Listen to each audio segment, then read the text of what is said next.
So thank you very much for doing this interview with me. And I just wanted to know if you could introduce yourself maybe in a few words. Sure, absolutely. Thank you so much for your time as well. It's very nice. So I'm Isabelle Nicolas-Johnson, and I'm originally from Montreal in Canada. I'm also the mom of two very sweet babies under 2, Arthur and Victoria, and I'm also the founder of Prêt-à-Parler. This is an online language school specialized in teaching French to busy English-speaking expats. This is wonderful. So what I find interesting, because we met a few years ago, actually, I remember, was really interesting. And your background is an opera singer. So I was just wondering how you came up with the idea of teaching French from opera singing. Yes. Oh, that's a very good question. It seems very disconnected, but actually it's very connected because when you sing opera, you have to sing in various languages. So foreign languages or learning new languages is part of being an opera singer because we sing in French, in German, in Italian, in English, and so many other languages, but these are the main ones. So learning languages was always something that I really enjoyed. So I'm a French speaker, native French speaker from Quebec, and I had to learn English at quite an early age because that's the second official language in Canada. And I would say that I've always liked teaching. As far back as I can remember, as a little girl, I liked to be a teacher. So I have three little sisters. I'm the oldest, and I've always been the teacher in the family, I would say. I even had, a costume. I would use my mom's suit, and I had a wig, and my name was Madame de la Croce. I had an Italian name. So I was a teacher from an early age. I always loved languages. I learned a lot of languages at university while I was doing my opera degree.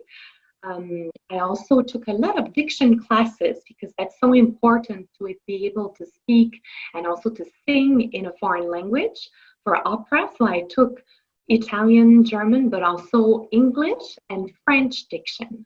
And that might sound a little bit strange when you're a native French speaker, but that was actually really, really good. And that was one of my favorite classes, even though I was a little bit reluctant at the beginning, because the French diction class was taught by an English speaker.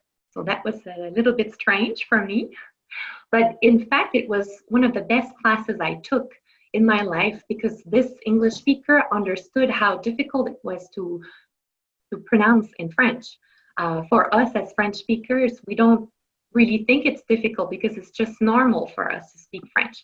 But with him, I learned all the little tips on how to pronounce an U, for example, or how to pronounce an R in French, which is very different from the English pronunciation. So that was a really good tip for me. A lot of great tips to use for me later on when I became a French teacher. So this happened when I moved to Germany. So I did my master's degree at McGill in Montreal in Canada. And then I moved to first Belgium because I took part in a competition. And then I moved to Germany. And there I needed something which I would be good at and I could make money on the side of my opera career because it's always a bit of an up and down in terms of engagements and contracts with opera like any artist. So I thought I've always enjoyed languages. I'm very good in French, I would say, and I love the teaching part of it. So I started working for various companies in Germany, online and face-to-face. And I developed my own way of teaching. I didn't really have that educational or pedagogical background, which most other French teachers have. I just used what felt normal, like common sense French. I was also teaching English. So anything which I felt was really useful for your everyday life and also for your business life, because I also taught business French. So this is how it happened. And then I moved to Switzerland and I founded my own company because I thought I could do this. If I don't really need to work for anyone else, I can do this myself. I have my own way of doing things. Yeah, I did the same thing. I was coaching also with an institute, and then I realized, well, I already have the materials, I have some method, So in the end, you think, well, why not do it for my own business? So I like the way you took in, your experience with the opera singing, and then starting also what I talk a lot about in my channel is having this portable career. And I really see teaching a language as a portable career because you can do it anywhere. You started in Germany, now you're doing it in Switzerland. So I think that's also something, a message I want to put out there for people watching, is that teaching a language is a great career for expats or people who need to have that mobility and take their career with them. So the way you explain how you did it is quite interesting. In Switzerland, you had to start from scratch as an expat and build up your business. So how did you go about it? That's a very good question. We can feel really lost at the beginning, I would say, because I was coming here as I would say, a trailing spouse. My husband got the job in Switzerland, and of course, we wouldn't turn down that opportunity. We've always dreamt of living here in this beautiful country. So the first year of moving here, I was trying to find my bearings, meet new people, make a new group of friends. And I was not working full-time because I didn't know at that time that I would develop a business. But I knew I wanted to continue working. And so I started advertising on the Facebook groups for my services. I initially thought I would be doing this as a sideline, the French teaching and English teaching, because I wanted to develop my opera singing business. And that takes time. You need to develop the network, do some auditions. And on the side, I was also building my own website. So my husband is working in IT, so he helped me and he was motivating me, but I did a lot of it myself. I kind of developed my skills with Facebook and Instagram and WordPress and so on. And then I started getting a lot of interest. So I had more and more students. I was developing a newsletter as well, inspired by what was going on with my clients in my lessons. I thought this would help to increase my visibility as well and to help other people with their French learning. And then I met a business coach who was helping me to focus on developing my business. So she was focused on helping women-led small businesses online or face-to-face or physical venue. And that really helped me to be a little bit more focused on how to develop my company. So it just happened very organically, the development of Prêt-à-Parler. I would say the turning point, because I was teaching face-to-face before for a long time, the turning point was when I got pregnant with my first child. I just couldn't do what I was used to doing before, which means going to teach face-to-face, running everywhere, getting from A to B, losing a lot of time doing that as well. I was too tired. I couldn't do that. So I had to stay home a little bit more. And I thought, if I stop everything once I have the kid, once I have my child, my business is over. I have to start all over again, building the hype, finding new clients and so on. So I thought the only way to continue would be to hire someone to help me, work with someone else, and also go online, because then I can stay home and I can continue teaching. And this is what I did. So I moved from face-to-face to online. And actually, I think that was the best decision I made for Prêt-à-Parler, because no one else was doing it. No one else was doing it the way I'm doing it right now, with Zoom as opposed to Skype. And also, it was so much better. I could use my time so much more efficiently. Teaching 60 minutes online, I felt was exactly the same or even better than being teaching for 90 minutes, which was what I was offering, trying to find a parking, getting from A to B. So I could be so much more focused. I was less tired as well. And I could stay home. I could do my other things. So it was so much more flexible. And this is something that I thought for our clients would also be very beneficial. So our clients are busy professionals, they're busy parents as well. They don't have much time to improve their French. So the online learning was really the best solution for me and for my clients as well. So that's I definitely share your opinion, and that's why I went full online business as well. I think it's more efficient for everybody.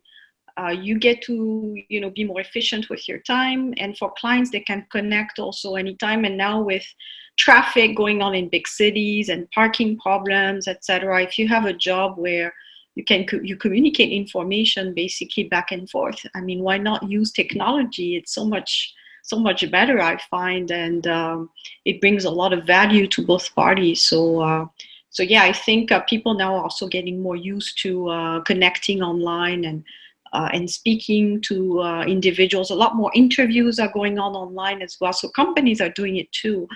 They're catching the train now, the technology train. So I think it's just more useful, and you can use your time to do other things as well. So how you did it is quite interesting. So in the space of a few years, you were able to build your full online business. So which tip could you share with expats watching the video now who want to do the same thing, maybe an online business in teaching a language or something else? Mm-hmm. Well, as you just mentioned, it's so true. You can really have a nomadic life if you are teaching a language, which means that you could be based anywhere in the world. And actually, the teachers I work with at the moment with Prêt-à-Parler, they're all based everywhere around the world. Some of them are in New Zealand, Australia, in Canada, in Thailand, basically anywhere in the world, as long as you have a good internet connection and you're a native French speaker. So whether if you would like to live, next to the ocean or in a colder country, that's absolutely possible with online teaching. And same thing for the clients. If you need to learn a language, it doesn't matter where you are based. You can really work with a wonderful teacher online. It doesn't matter where they're based or where you're based. That's the beauty of the internet. So that's wonderful. So now in 2020, I believe you're looking for some English speakers as well, native English speaking teachers. You'd like to welcome them on board. So what kind of profiles would you be looking for, and where can you be contacted? Mm-hmm. Oh, that's a very good point. So we are not there yet, but this is on the cards for 2020. So right now we're working with native French speakers. We're teaching French, but in the future we will be looking to work with collaborators who are native English speakers. What we really enjoy is to have them being able to speak another language, because we really believe that if you learn a language, if you teach a language, you need to understand how it feels like when you learn a foreign language. So there are so many traditional or old typical French teachers, I would say, or old typical English teachers even, who only speak the language that they teach. And I find it doesn't really make sense. If you are a doctor, for example, if you have never experienced pain, how can you show empathy to your patients? You need to understand these pain points. And it's hard, let's face it, when you're a grown-up, you're an adult expat, you just moved to a new country.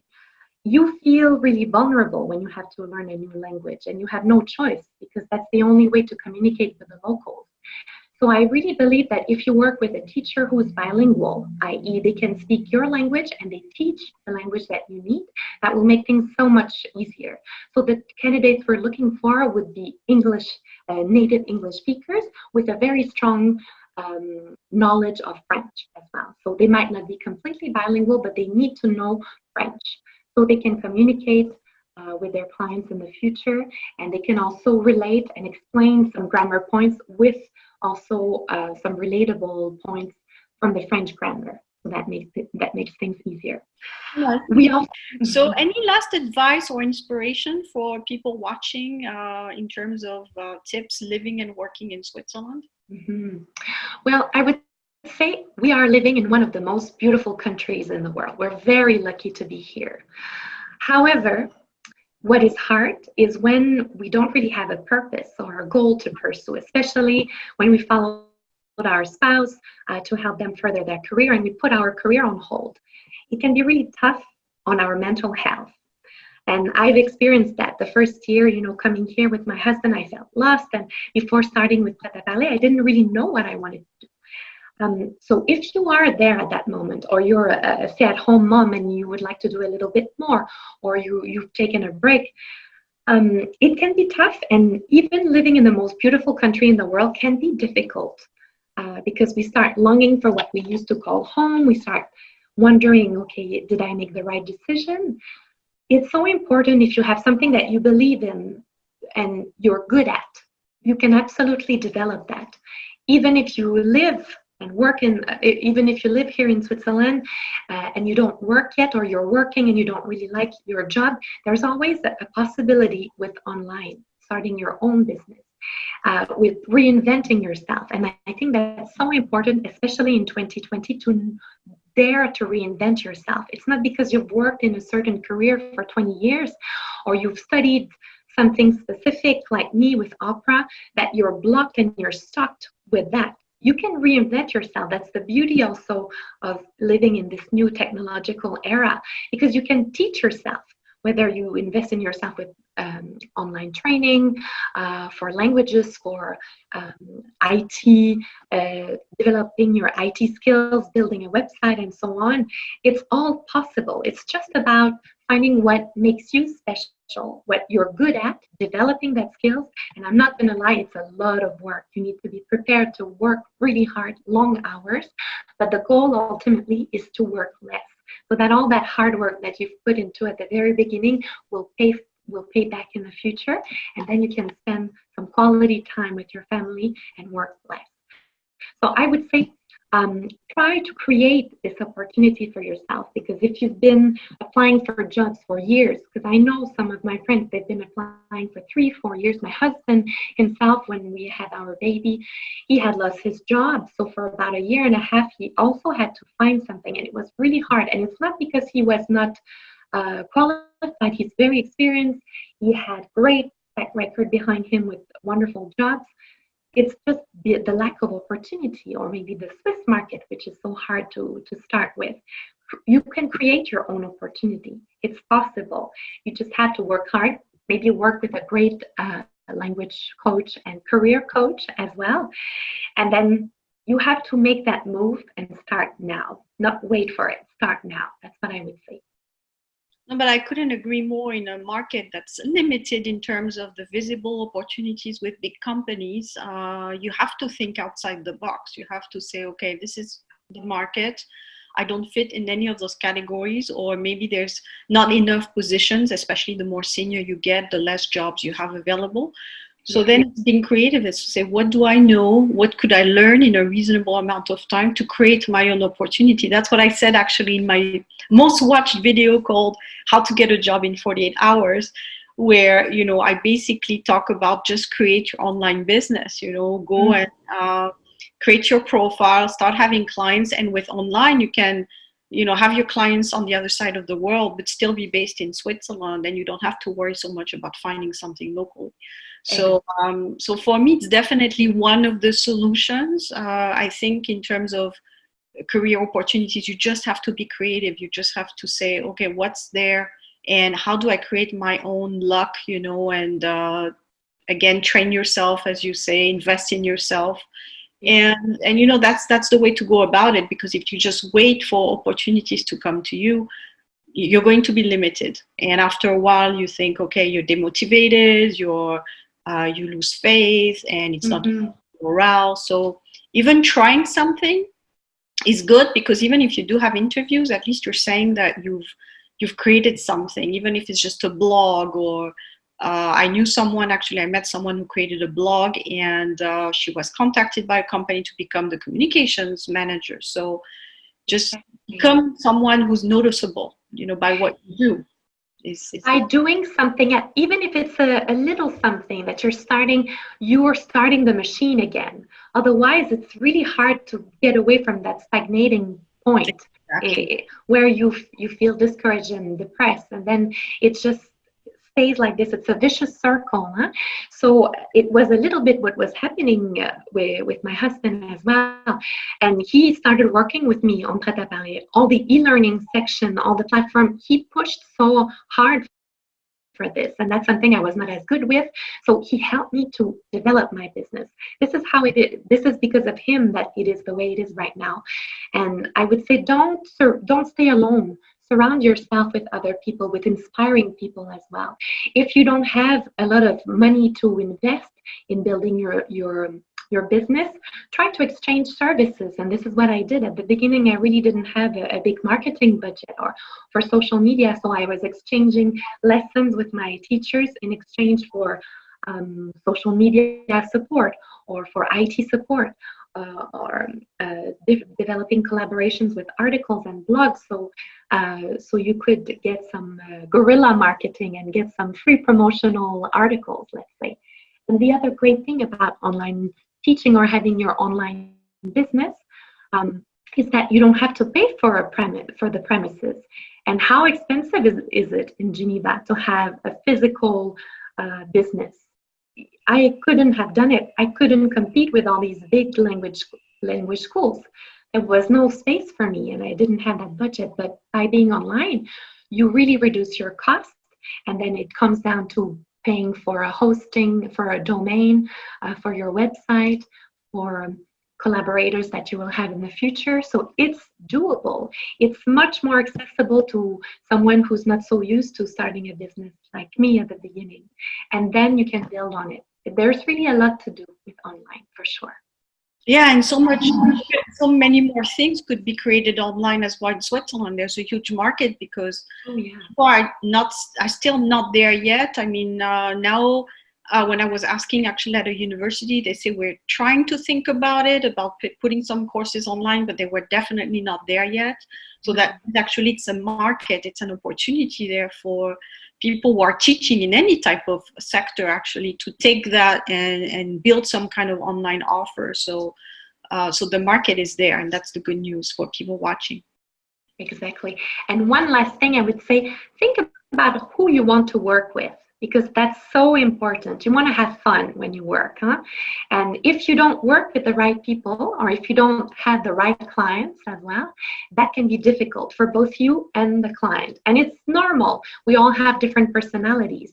So if you can focus the way that you work, so you make it really clear how you work, what your methodology is and your philosophy, then you'll find like-minded people who are looking for similar services, who have similar values.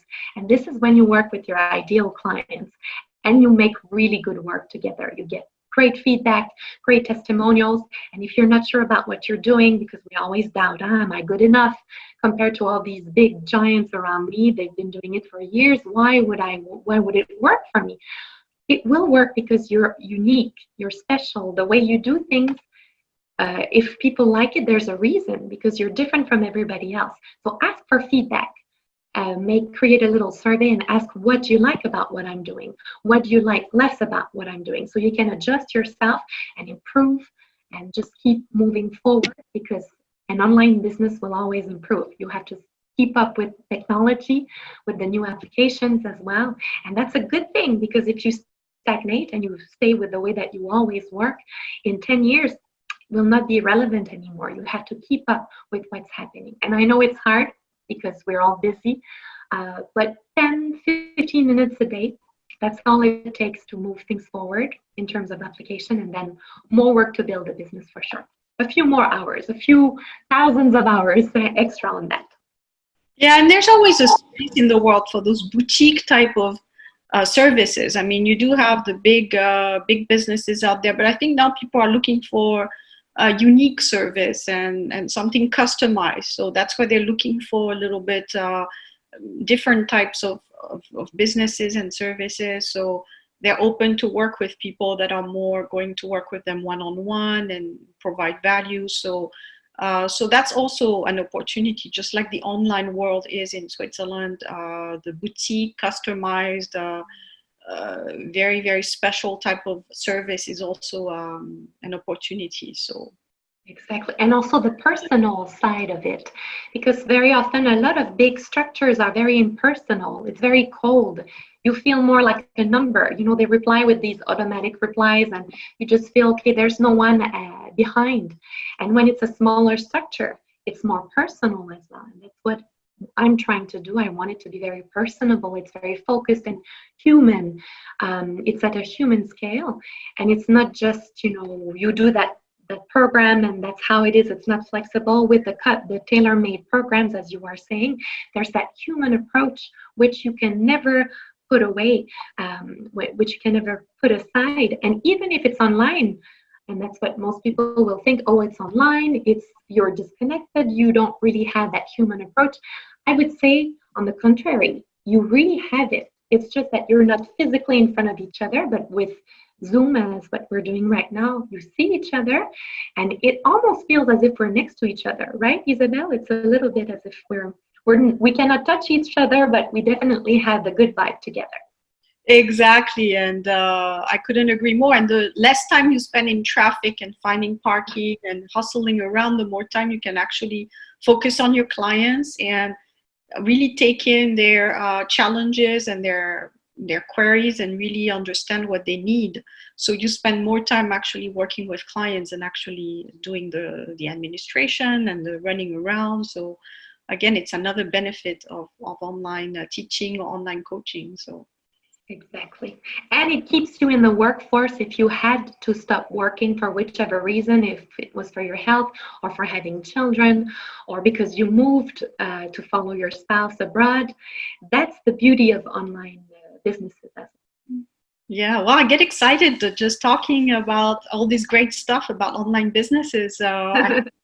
Many people will feel inspired too to continue if they started their online business, or to start, to just say, I'm an expert, I can take my my expertise online and start doing it tomorrow, so that's very, very exciting. Thank you so much for your time, Isabelle. It was a great pleasure to exchange ideas like this and to be able to find a time as well in our busy schedule. I'll make sure to share your details, so that people know where to contact you under the video. Super. And thank you again. And thank you so much for your time. Thanks. Bye-bye.